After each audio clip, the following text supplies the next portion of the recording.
Hello, hello.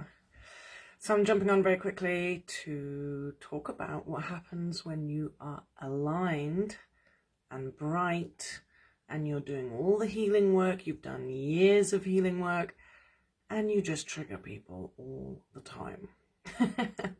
It's part of my, I notice it less, but it's been part of my journey for quite a long time, that part of my frequency is here to, well, creates a big reaction in people.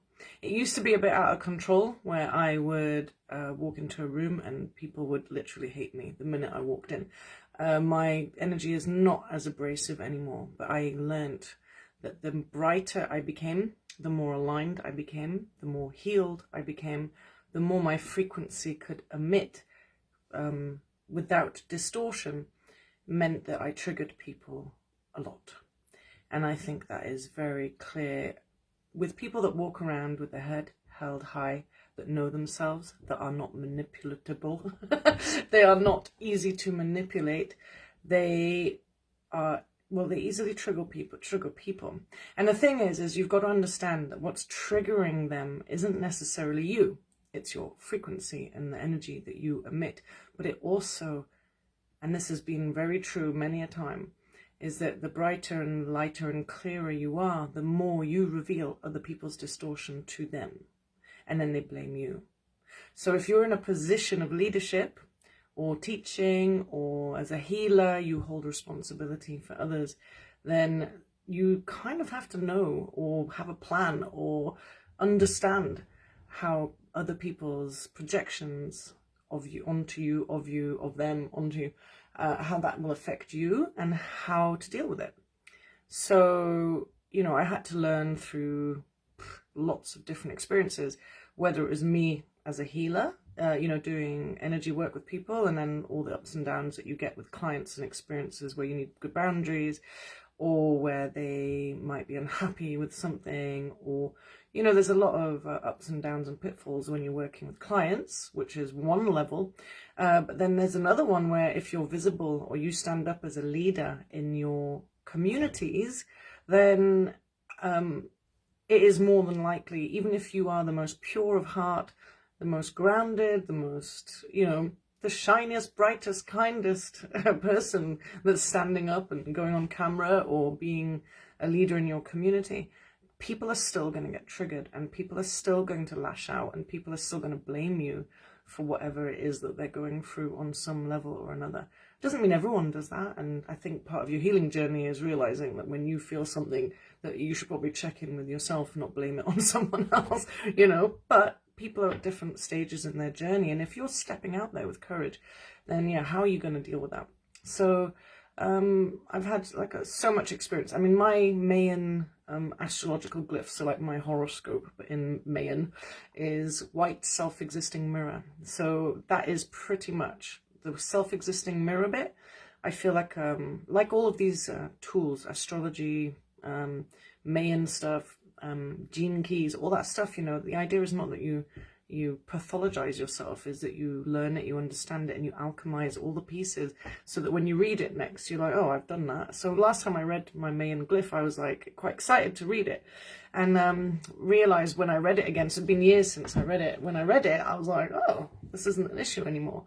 But self-existing mirror means basically that the clearer your mirror, you know, the clearer you have alchemized your shadows, you understand who you are, you heal a lot of the past stuff, the more people will see their shit in your mirror.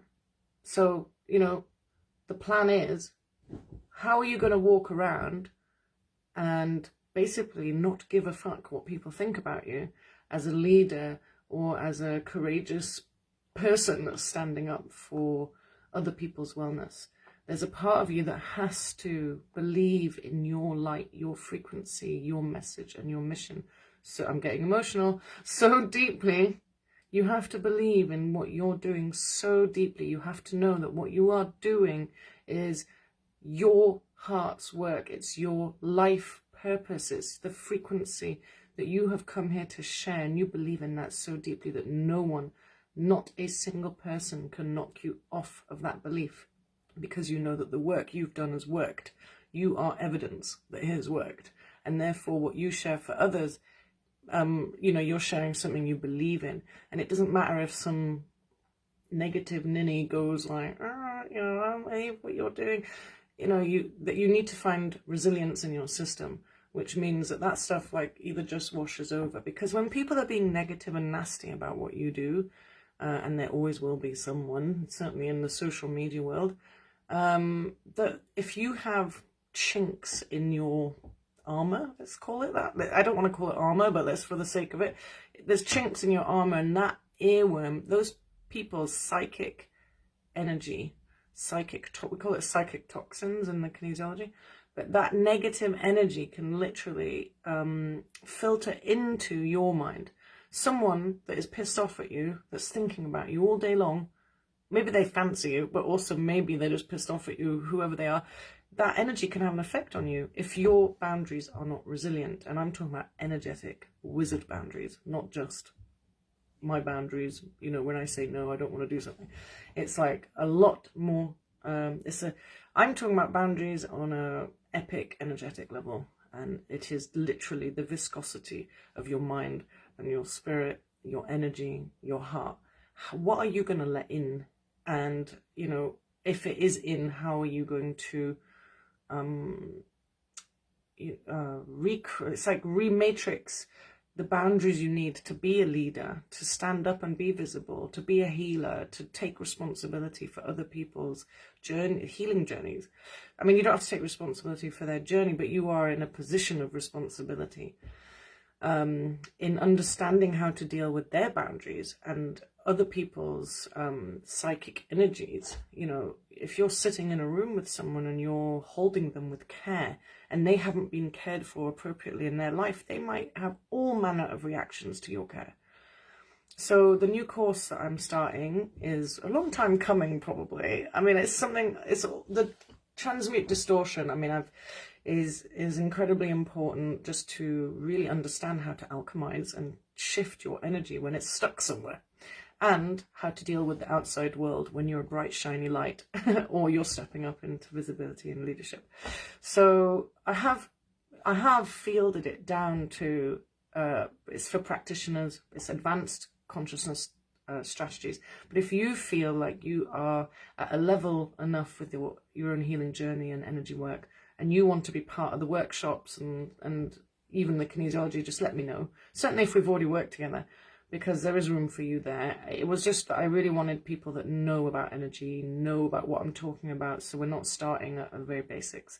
And I don't want it to be overwhelming or scary or anything like that, because I have zero fear of other people, of other people's distortions. I have zero fear about me lacking courage or how to deal with something I don't understand, or that is big, you know, a big energy that feels scary. I have no fear. I don't have fear about people controlling my mind because I've made it uncontrollable. I have no fear of falling into societal and cultural norming and roles that have been set for people, you know, and I've worked for that. I've worked to weed out what is just not me out of my system, and you can do the same. So Transmuting Distortion is like a massive weeding session, and really making sure that your heart, your beliefs, your home, energetic home, and your professional home are, you know, your own. They're really your, it's your space. There is no room for distortion or beliefs that could distort you away from your alignment and your frequency, or that would push and pull you into certain behaviors, or that would crush you if they were not the same. You know, if an energy comes towards you that is negating yours, that you don't feel crushed by that. So I really appreciate people listening in. That's very, very nice. Hello. I kind of done my little bit there, and I think, you know, I'm going to show up a few more times about this Transmute Distortion in different ways. and when the energy moves me to. And I thought I'd just let you all know that this is not real fur, but I'm very excited because I found it in Edinburgh the other day. It's like a little Viking poncho made of fake fur. Very pleased with myself. And yes, so Transmute Distortion starts in January, and the early bird prices will end on the 15th of December, so you've got a little bit more time. Check out the website, I'll drop it in there in a minute, and take a look and let me know if it's for you. There's already, like, I don't know, 5-6 people signed up, so that's amazing. And for the kinesiology, I kind of limit it to 14 at the absolute maximum. So if you're wanting to join the kinesiology part, then you would have to sign up pretty soon, I imagine. Oh, I just saw Rob show up. Hi, I haven't seen you in ages. Yeah, so this is me saying goodbye, actually, because I just finished. So if you've just hopped on, maybe wait a second and rewind to the beginning and hear me talk about transmuting distortion as a leader, a healer, and a teacher. And how do you deal with people's energy coming at you? Lots of love, everyone.